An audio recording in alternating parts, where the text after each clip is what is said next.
let's start with a puzzle. Imagine two aesthetic medicine clinics.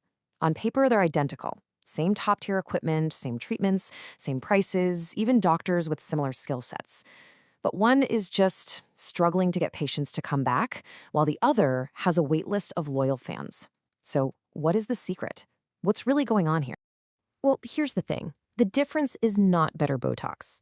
In today's market, being great at what you do clinically, that's just the price of entry. That's the bare minimum. The real battle, the one that separates the good from the truly dominant practices, is won or lost in the experience you design around your treatments. So, if it's not the clinic down the street with the flashy new laser, who are you actually up against? The answer, well, it's probably not who you think it is. Your real competition isn't another doctor. It's every other experience fighting for your patient's attention and dopamine. You're competing with the infinite scroll of Instagram, the next episode on Netflix, and yes, even the master architects of engagement in Las Vegas. You see, the best clinics understand what casinos figured out a long, long time ago. People don't just come back for a win. They come back for the feeling of the experience itself. And believe me, the stakes could not be higher. We're talking about an industry that hit over 82 billion euros last year.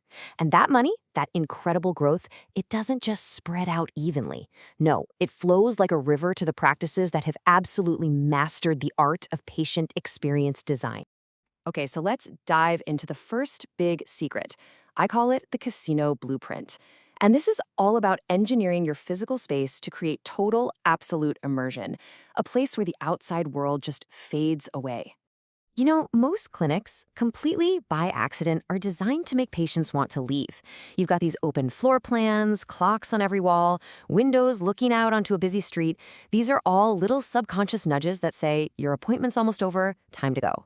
The goal is the opposite. It's to create an immersive bubble with cozy, intimate zones and absolutely no anchors to the outside world.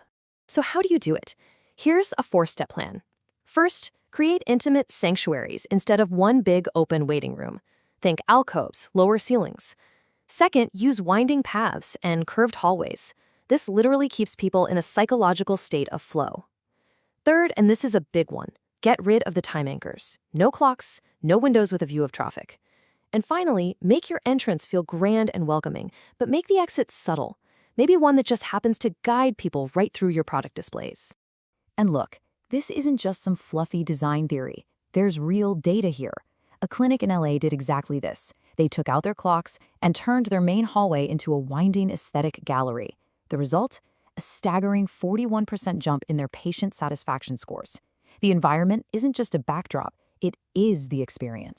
All right, moving on to secret number 2. We've talked about the physical architecture you can see. Now let's talk about the unseen influencers. This is all about engineering a sensory flow state using light, sound, temperature, and even scent. Right now, I'd bet the sensory experience in your clinic is mostly accidental, so let's make it strategic. Swap out those harsh, buzzing fluorescent lights for warm, diffused LEDs. Right around 3000 Kelvin is the sweet spot. Replace that awkward, anxious silence with a constant, low-level ambient sound. And please, obsess over the temperature. Keep it perfectly regulated to about 22 or 23 degrees Celsius. And finally, trade that clinical antiseptic smell for a subtle signature scent that makes people feel relaxed. And if you think this is a minor detail, just consider the power of temperature alone. Studies have shown that patients in rooms with optimal heating report 31% higher satisfaction. It's simple, really. A patient who's cold is already thinking about leaving. A patient who is perfectly comfortable, they'll linger, they'll listen, and ultimately, they'll invest more. Okay, for our third and final secret, we're making a big shift from the physical world to the psychological one. This is about building what I call the habit engine. This is the underlying system that turns a one-time visitor into a true loyal advocate for your practice. Now, at the heart of this is a really simple scientific framework called the habit loop. You see, every single habit you have is driven by this neurological process.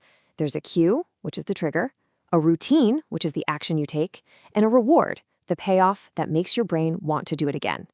Your job is to intentionally engineer this loop for your patients. So what does that look like in practice? Well, the cue isn't just a text reminder. It's an automated, encouraging message that makes them feel excited. The routine is about making booking and showing up so incredibly easy, it's almost effortless, completely frictionless. And the reward? That's the magic. It's a powerful mix of seeing their amazing results, getting some social recognition, and feeling like they're making progress towards some kind of exclusive VIP status. And listen, this habit isn't just built inside the clinic. It's reinforced in the weeks between their appointments. You need a structured timeline of engagement, just like this one, to keep that momentum going. It ensures your patients never, ever feel forgotten. Here's a simple rule of thumb. Never let more than 2 weeks go by without some form of meaningful contact. The whole goal here is to just eliminate any friction, any need for them to make a difficult decision. And the data on this is just undeniable. Patients who pre-schedule their very next visit right there at checkout, they have show rates 3.2 times higher than the ones who say, "Oh, I'll just call you later." You have to make "see you soon" the default setting. And this requires a huge mental shift in the language you and your team use. You have to completely erase the phrase, "your treatment is complete," from your vocabulary. From now on, every result isn't an endpoint. No, it's just a beautiful milestone that unlocks the next exciting phase of their journey with you.